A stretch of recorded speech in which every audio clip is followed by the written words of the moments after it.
Hi everyone, Sep Media here, back at you with a new video talking about how to import a car from Japan. So if you're a car enthusiast, you already know why anyone would want to import a car from Japan. So you can be the most JDM racer in your city in your R34 GTR. But in all seriousness, there are some really cool benefits about importing a car from Japan that go beyond just having a cool car. Firstly, Japan is one of the most densely populated places in the world, so driving is not that practical. Therefore, you're going to find a lot of these cars on auctions having less than 100,000 kilometers, which is pretty much unheard of in places like Canada and USA, unless, of course, you import a car from Japan. Secondly, Japan has this compulsory insurance inspection called the Shaken, which is essentially an inspection done every 2 years to ensure that all cars in Japan are roadworthy. So that means that if your car is not running in tip-top shape, it's literally illegal to drive it. With this type of regulation, Japan arguably has the best maintained cars in the world. Now, going back to the cool factor, you do get access to cars that are Japan exclusive, such as the version 7 STI with the mighty EJ207, or the Evo 5 with the OG 4G63, or even if you want something quirky like the Nissan Figaro. Those cars you couldn't get anywhere else but Japan, which is pretty awesome that we have access to that. Now, with the overall trend from the COVID-19 pandemic, everything is just so much more expensive, and I don't understand how anyone could afford anything nowadays. But if you do get your hands on a JDM car, it is a great investment because they're also ballooning out of control. 5 years ago, when I imported my version 7 STI, I know I plugged that earlier, I got it around $11,000 fully shipped. Now you're probably looking at least $15,000 to even $20,000 for the same car. So yeah, try to get your hands on one now because it's only going to get more expensive. Before we get into the actual process on how to import a car, we first need to consider the rules and regulations that your country may have for importing cars. I'm going to focus on the United States and Canada, but you can easily search up the regulations for your country. Now, to start off, the United States has a 25-year rule, which means that any car from Japan that is less than 25 years old, you cannot import. It is a set in stone rule, and unless you're Paul Walker, you definitely can't have that. Now, for us Canadians, we have the 15-year rule, which is pretty much the same type of deal where you cannot import a car 15 years or younger from Japan. So moving on, there are many different ways to import a car, but I'll go over my own experience with an import broker. An import broker is someone that you hire that facilitates your purchase of your dream JDM car.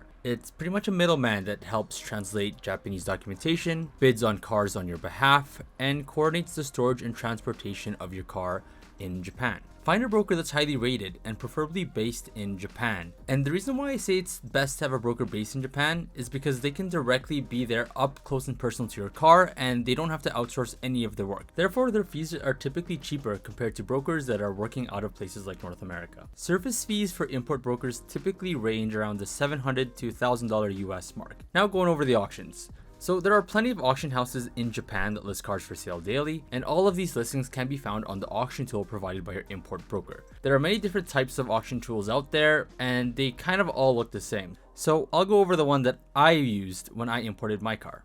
Alright guys, so here I am on the auction tool website, and you may notice I blocked off the top toolbar, which shows the company that provided me this auction tool. And the reason why I did this just because I'm not too sure if I'm even allowed to be showing this, but we'll see what happens after this video is posted. Now, the first tab is the makers here, and this is pretty much all the different makers that Japan has for sale at their auctions. But the way that I'm going to take you through this website is going through a basic search. Alright guys, so here we are on the basic search tool, and I'm going to take you through on how to find your perfect WRX STI. So it's pretty straightforward. You fill in your maker, which is Subaru, and now your model. Boom, easy. No, that's wrong. Well, not necessarily. You do have to keep in mind that Japan got all the cool stuff, meaning that your favorite car had different variations and the best variations. So it didn't just have a WRX STI, it had the S4 and also all of these different variations of the Impreza. Now you might wonder, why are you highlighting all of them? Well, because I want all of them. No, it's because that auctions may not be consistent in the way they list things, meaning that there are some STIs that will get listed under Impreza, and there'll be some WRXs that get listed under STI. Especially if the car is old, it's really easy to get lost in translation. So to stay on the safe side, just highlight every single variation of the car you want. All right, now that you have that filled out, the year. This is where your import rule applies. So for myself in Canada, cars need to be at least 15 years old. So that brings us to 2007. If you leave this part blank, it will just kind of input anything prior to that year. Transmission, manual, because we're not psychopaths. And then this is your displacement for your engine, and then the shift, 4-wheel drive, 2-wheel drive. We know Subarus are always all-wheel drive. So rule of thumb, if you leave it blank, it's just going to include all of the results that can pertain to that certain category. Now, if we search. All right, guys, so here are our results. And before we get into one of the cars, I'll go through this header here, just indicating the type of information that we can see. Firstly is the lot number, which is the specific number given to the car that's up for auction. The second thing here is the actual auction house. So you can see where the specific car is getting auctioned off at. A quick photo, the maker, model, the grade. And what they mean by grade, that means just the trim level, the year it was manufactured, the mileage. Inspection is typically left blank. Displacement just shows the size of the engine, the transmission showing if it's a manual or automatic, the model type. So here it just shows the actual VIN code of the specific model you're looking for. STIs are GDB, WRX are GDA, and so on and so forth.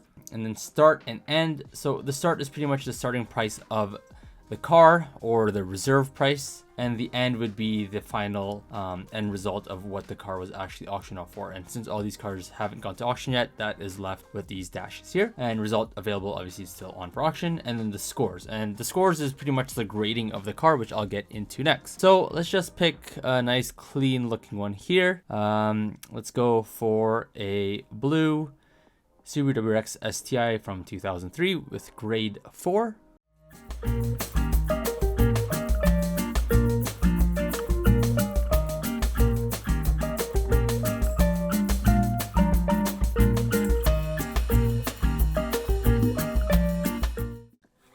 All right, here is a car that actually has an auction sheet available for us to review. But before we get into that, let's take a quick look at the photos. Yeah, so you can see super pixelated, not very clear, but it does give you a good idea of what you're getting yourself into when you are bidding on this car. So headlights are pretty clean. It has aftermarket rims that look light, and it is classic blue, World Rally blue and bronze combination. So the driver has some taste, previous driver, I guess. The spoiler, super ricey, hella downforce. Fart cannon, absolute must to get the rumble. Well, actually these actually don't have the rumble. This is the EJ207 twin scroll, but only Subaru nerds would know that. Classic blue and black Subaru STI interior from this era. The nice inserts, also the matching carpets, which is nice. Looks like the previous owner took care of the car or got it detailed very well. It even has the stock shift knob. You can see the electronic toolbox there, and an aftermarket gauge with a Glade air freshener. Hopefully that makes it over. Back seat, similar type of condition. Looks like it's in good shape. Another angle of the back, trunk, and overall view of the interior. So yeah, this is a clean looking car and definitely something I would bid on if I were looking for a GDB from 2004. Now here is a quick blurb showing extra information. A lot of it was shown on the previous page, but there are a couple things that wasn't. First is the chassis number, which is pretty much the VIN, and the bidding deadline. So this is the absolute last time you could bid on this car. So all the bids have to be submitted by this time, and which was August 2nd, right at midnight. All right, so now the auction sheet. So the auction sheet here is comprised of many different sections, and your import broker will be able to translate all this for you. But I'll break down each section so you can get an idea of what type of information is being displayed, and also will give you a general idea of the condition of the car without getting a full translation. So you can select through the auction and pick and choose what cars you want to actually translate and or bid on. Now, in our circumstance, our car is a grade RA with an interior condition B. Now, what does that grade mean? So there is numerical grading and also non-numerical. RA means the car has been in a minor accident and has been professionally repaired. R means the car could have been in a minor to major accident and has been professionally repaired. There's also the triple star, or also known as grade 0. These cars have major issues. They're not running and are typically not inspected. So people only buy these cars for shells or parts. For the grade R and RAs, be careful with these ones. Do your research, find out the extent of damage that has been done, because if it's very minor, you can get a lot of savings, but if it's major, it might just cause you more headache down the road. Now, the numerical grades range from grade 2 to grade 5, 2 being the worst condition and 5 being near perfect. The cars that I typically look for are grades 3.5 to 4.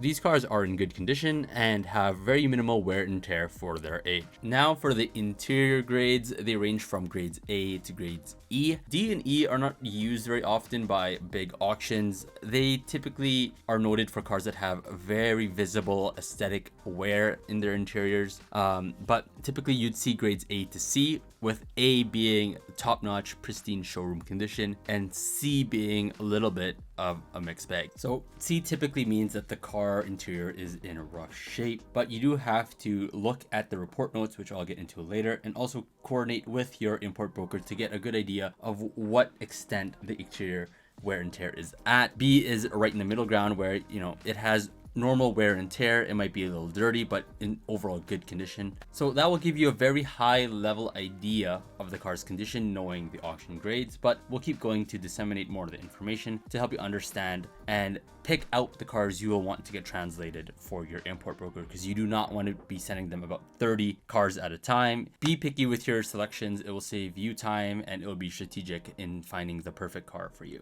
Now, going over to the mileage, this shows the amount of kilometers on the car. If there is a star, a number sign, or a pound sign next to it, that means that the mileage might have been altered and is not authentic. So be mindful of that.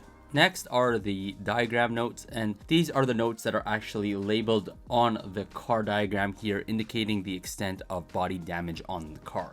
Alright, so the diagram notes will have these letters all over it, and I'll run through all of the ones that are used on auction. So A means scratch or chip, U is a dent, W is repaired or repainted, Y is a crack, S is rust, C is heavy rust, double X means that body piece has been replaced, and single X means it has been broken or needs to be replaced. So beside each of these letters, we'll have a 1, a 2, or a 3, a 1 being very minor, 3 being major. So for instance, a U1 will be a very minor dent, or a U3 will be a very major dent, very visible. So it does vary, so you have to keep that in mind as well. Now, there are parts of the auction sheet which will need translating to get any useful information out of.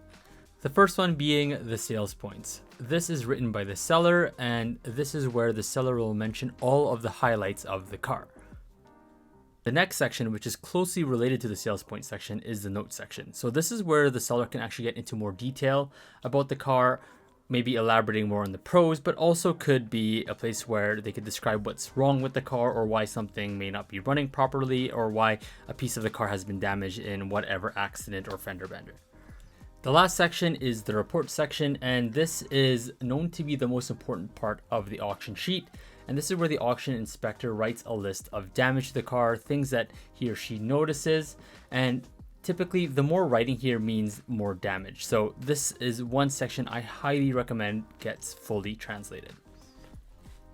One tip I wish I knew when I was importing a car was to look for cars that are mechanically stock, meaning the only mods on the car are aesthetic and do not impact the mechanical performance whatsoever. You may think this is a downfall, but rules for emissions and modifications are getting stricter year by year, and an insurance inspection could actually fail your car if some mods are in place. After reviewing the translated auction sheet, all you have to do to bid is to let your import broker know what starting bid you want to submit, and if you have counter bids to a maximum limit. Your bid amount is based on your budget, but the likeliness of you winning can be based on previous closing sales on the same car and condition. The auction website has previous auction sales available for you to review, and your import broker should have a good idea of what a competitive bid would be for your future car.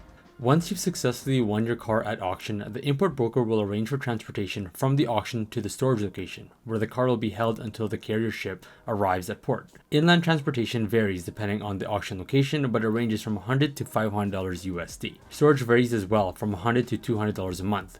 Vehicle carrier ships arrive every 3 to 5 weeks at Japanese ports. Then overseas transport will take an additional 2 to 5 weeks depending on final location. Cost for ocean freight is around $1,000 US. So overall, expect to spend around $1,500 US to get your car to your closest ocean port with a minimum 5-week wait time. Now after a long-awaited arrival, your car is at port. For me, my car landed in Vancouver. This is where the paperwork gets a bit heavy and it's less complicated if you hire a customs broker. A customs broker is someone who processes the paperwork required to legally import your car. Your import broker should have a customs broker you can hire, which honestly makes the process even easier. The key documents the customs broker needs include the deed registration form, the bill of lading, and your invoice. These documents will all be in Japanese, so they'll need to be translated by an official translator to be valid. The customs broker will provide you with 2 pieces of documentation: the B3 form, which indicates the amount you paid in duty and federal taxes, and the Form 1, which verifies the import has been checked and approved. You do need these forms to register your car, so make sure you take good care of them once you receive them. Now, when it comes to delivering a car to your house, there are many different options. You can pick it up with a trailer, or drive it with a temporary insurance pass, same as if you bought a car and you need to drive it to your house within your city. If your port of entry is too far, you can hire a car transport company or a self-employed driver through the app UShip to pick up and ship your car. Make sure you do hire someone who does these JDM pickups regularly, so they're familiar with the process at port. The next step is to get your car registered, and in order to do that, you typically need an insurance inspection or a safety inspection that passes all the safety requirements that your local jurisdiction requires.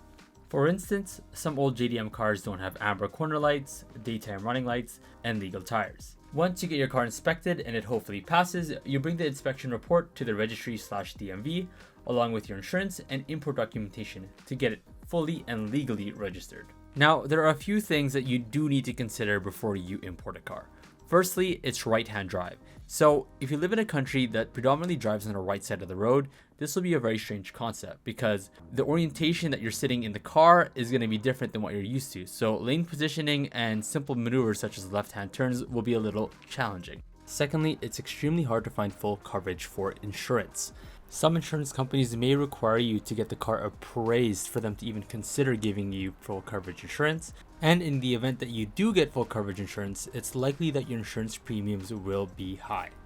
Depending on how rare your car is, and if there was a less cool variant sold in your home country, parts may be hard to find. Therefore, maintenance will be even more complicated. So there you have it. That was the very simplified, broken down version of how to import a car from Japan and the things to consider when owning a JDM car. So let me know down in the comments what car you want to import or what car you have imported.